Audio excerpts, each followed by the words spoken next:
how to get your Snapchat password if you forgot it. So if you want to get your Snapchat password, then what you need to do is first you just need to simply open up your Google application. After that, go with the profile, which is on the top right. Go with the drop down and select the account in which you will save your passwords. Now you need to go with the profile again and tap on manage your Google account. And after that, you can swipe and go with security.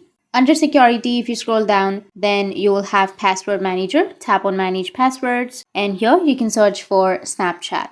So in my case, I've not saved any Snapchat passwords, but if you've saved your Snapchat passwords, then you will have your Snapchat password right here. So for example, I'll just simply go with Facebook.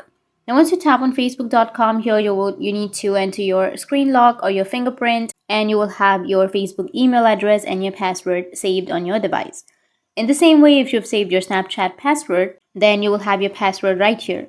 As you can see that all of these accounts passwords are saved. So that's how you can get your Snapchat password if you forgot it. And if you have any questions, feel free to comment below. Thanks for watching.